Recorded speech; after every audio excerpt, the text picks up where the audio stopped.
আসসালামু আলাইকুম। একটা কথা বলি, কেউ নিজের গায়ে মাখবেন না প্লিজ। ছোটোবেলায় আমি যখন স্কুলে পড়তাম, আমার ক্লাস ছিল হচ্ছে 7:30 থেকে। সো মোটামুটি 7:30টার মধ্যে স্কুলে যেতে হতো, যেতাম। তো তখন দেখতাম অনেক আন্টিরা, গার্ডিয়ান আন্টিরা খুব সুন্দর করে সেজে গুজে আসতো। তো বাসায় এসে আমি মাঝে মাঝে আম্মুকে জিজ্ঞেস করতাম যে, আম্মু, আন্টিরা এভাবে সেজে যে যায় স্কুলে, মানে এত সময় কিভাবে পায়? তারা কখন ওঠে ঘুম থেকে? আর কেনই বা সাজে? আমার মাকে আমি কখনো সাজতে দেখি নাই, উনি হালকা একটু লিপস্টিক দিত, দ্যাটস ইট। তো আমি এখন আমার বাচ্চাকে নিয়ে স্কুলে যাই। স্কুলে যাওয়ার পথে আমি যেমন তেমনভাবে আমি স্কুলে চলে যাই।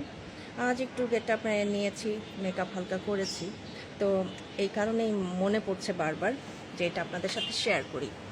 তো আম্মু আমাকে বলল, আসলে অত সকালে কি ওনারা অনেক আগে উঠে রেডি হয়, কিন্তু স্কুলে আম্মুদেরকে কখনো এত সেজেগুজে যেতে হয় না। তারপর প্রশ্ন করলাম মাকে যে তাহলে তারা কেন সাজে? আম্মু যে কথাটা বললো সেটা হচ্ছে যে তারাই বেশি সাজে যাদের মনে অনেক কষ্ট থাকে, যারা খুব দুঃখী। সাজলে মন হালকা হয়ে যায়, ভালো লাগে, এর জন্য আন্টিরা সেজে গুজে যায়। আজ আমি যখন সেজে স্কুলে গেলাম, আমার বাচ্চার স্কুলে, আমার কাছে মনে হচ্ছিল যে তাহলে কি মানুষ আমাকেও ভাববে যে আমি দুঃখী, প্রচণ্ড দুঃখী, দুঃখকে আড়াল করতে মুখে মেকআপ নিয়ে ঘুরছি, মিষ্টি একটা হাসি হেসেই এড়িয়ে যাচ্ছি আমার দুঃখগুলো। জনগণের কাছে প্রশ্ন, আসলেই কি তাই?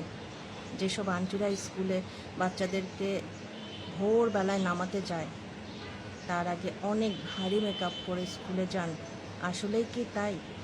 তারা কি নিজের দুঃখগুলোকে ঢাকার জন্যই মুখে মেকআপ লাগায়?